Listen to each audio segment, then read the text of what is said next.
You've been promising me a story. Yeah. Well, I have to apologies to people who know Inishmurray very well. So I just was going to say a few words about it. The story concerned, the evacuation eventually of the island. But I just would give you maybe a minute or two of background to Inishmurray, where it is, how big it is, and what people used to do when the island was inhabited.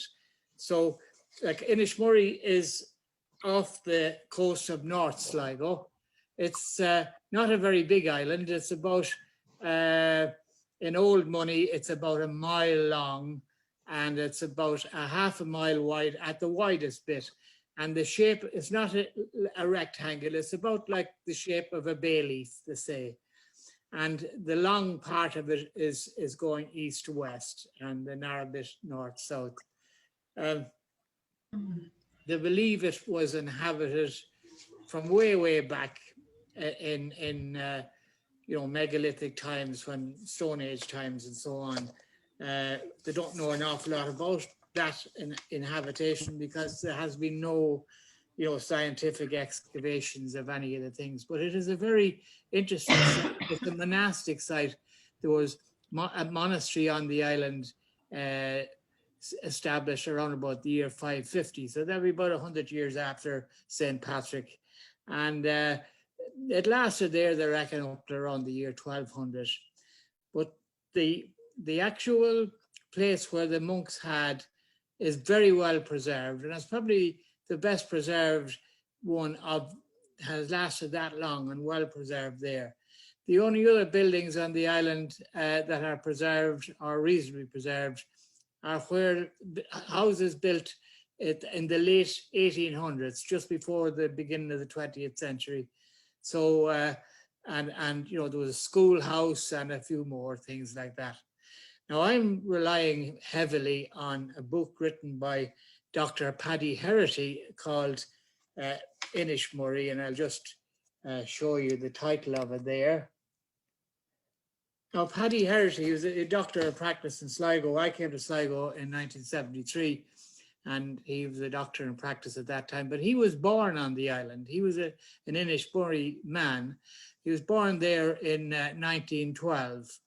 So he would have been about 60 years of age at the time. I would have met him once or twice, but I never talked to him about the island. I just was interested that he was there. Now, he's written, the book is very good. He has lots of things on the history of it, and I'm not going to go through all of that. The land and the island is about 220 or 230 acres of land on the island, and most of it is bog, but a very shallow bog. And there's about 60 acres of good land that you could do something with it and grow things on it. But the rest is this shallow type of bog. And funny enough, the rock that's underneath it, the rock that the island is based on, that is not like the main lot of rock in the rest of Ireland is limestone. So the rock on Inishmurray is sandstone, which is a tougher rock than the limestone. And there's no other sandstone. There's just a few bits of headlands in North Sligo on the mainland, which are sandstone, the rest of that. So it was very difficult to make a living out there on Inishmurray. Like they might have a few animals, cattle to sell, in the autumn, for the autumn fair in Grange, which would be the nearest place on the mainland where there was a fair. So they'd have the bother of loading the cattle onto a boat and getting the boat in. And of course, the buyers of animals in Grange knew darn well they were from the island and that they weren't going to bring the cattle back home with them. So nobody had put a bid on their cattle till 7 or 8 o'clock in the evening. And the bid that would be put on would be the very lowest price. So the islanders always got a bad price for their cattle. So all that went to, wasn't a great life to have, or the incomes weren't great, except for one thing. they produced whiskey, what they call whiskey, what we would call poteen. And, you need to have certain gadgets for making the poteen, and you need to have the raw materials. And one of the raw materials is sugar. And poteen making was going grand. There was a good income out of it. And that's what allowed them to be able to buy tea and things that they couldn't produce on the island. And that was grand till the Second World War came along. And there was rationing, as you all know, and the rationing occurred all over the country, and it occurred in Inishmurray as well. So the amount of sugar they had was well, rationed. So they hadn't enough sugar to be making the whiskey. And when they couldn't make the whiskey, they couldn't sell it. And when they couldn't sell anything, their income went down. As well as that, during the war, a lot of the younger men were able to there was great work to be got in England during the war, because all the men in England were shipped off fighting. So they got jobs in England and Scotland more. Well, they always went there, but they got more at that time. And a lot of them some of them would have joined the English army. Indeed, some of them would have joined the Irish army. And with the result, there was nobody strong enough to operate the normal boats in and out of the island, the bigger boats. The older people wouldn't be fit for that. So they were only able to go in and out with smaller boats. So you can see that the economy of the island began to sink lower and lower, because making what they call the whiskey, that was the backbone of their economy. So they really had an economic crisis. And the Second World War ended in 1946, and by 1945, and within a year, the islanders were making petitions to the government and to Sligo County Council as to their plight. So Sligo County Council agreed to buy a piece of land on the mainland, and they built 10 houses, and the number of people left on the island was very small. The highest population ever in the island was just around about the year 1890. There was 102 people living on the island, and that was the best they ever had, and it steadily declined from there. So the last of the island people left off. Paddy Herity, the doctor, his mother was the teacher in the school on the island. So Paddy got educated and became a doctor. And I think his son of his Paddy is dead a number of years now, but a son of his is also a doctor. Now, where I worked, the first day I went in, one of the clerical people who were working in the office that met me, I learned later, her father, well, one of her parents was from the island. I'm trying to think now. No, her mother was an islander. So her mother would have, as a child, emigrated. Her mother would have emigrated from the island and married into a farmer, smallholder in North Sligo. So that's the little story I had. I didn't want to have lots and lots of detail on it, but I'd take up all your time.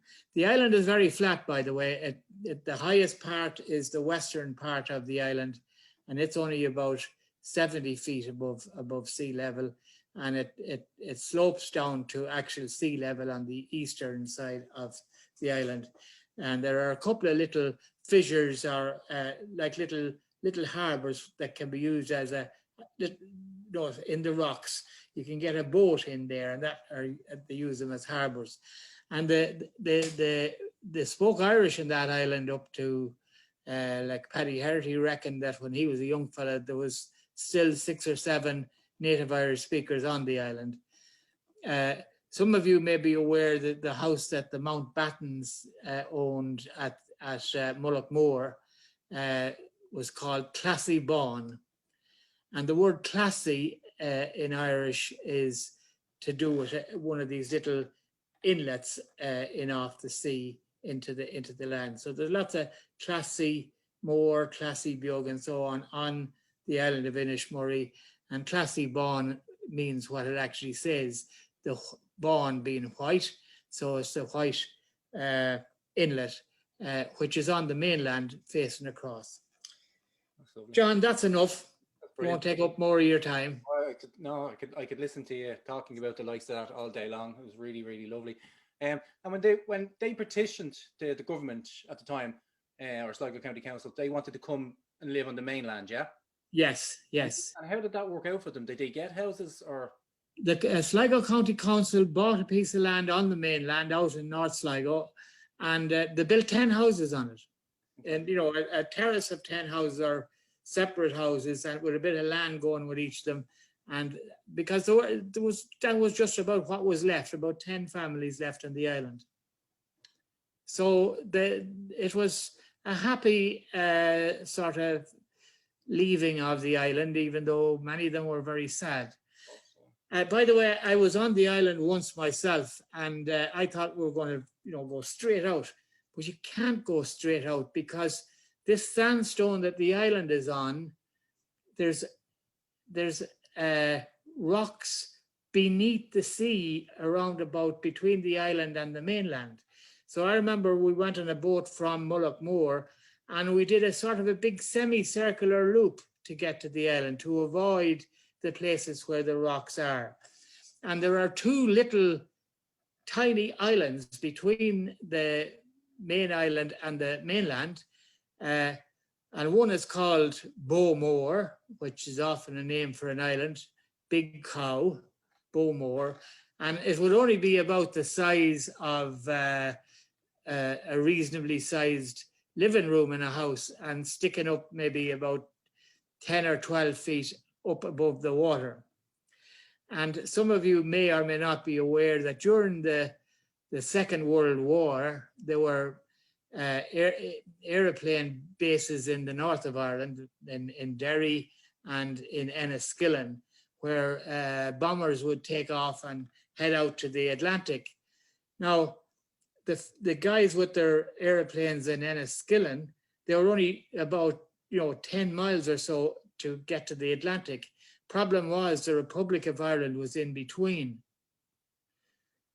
But the Irish government, even though it was meant to be totally neutral in the Second World War, they actually had a deal with the English or with the British that any planes from which were based in St. Angelo Airport in Enniskillen were allowed, when they were heading out into the Atlantic to bomb German submarines, they were allowed to fly over that little neck of the land that joins County Donegal onto the rest of the Republic. And sometimes if they didn't manage to see any submarines to bomb, so they were arriving back home with maybe a bomb attached to the boat or to the ship, beg your pardon, to the airplane. I'm getting my nautical terms mixed up. So they'll have maybe a bomb left. So they'll have a bit of practice on the way back, because they had to cross Bowmore, so that between them the different pilots would have a shot at Bowmore, and there was another little island, Bowbug. So there was two little islands there, and they'd have a go at the bombs. I didn't hear whether they managed to actually hit it. I don't think they did, because those two little islands, they don't look as if there was any bomb scars on them. So, right, that's another little addendum for you. Again, brilliant, absolutely fantastic.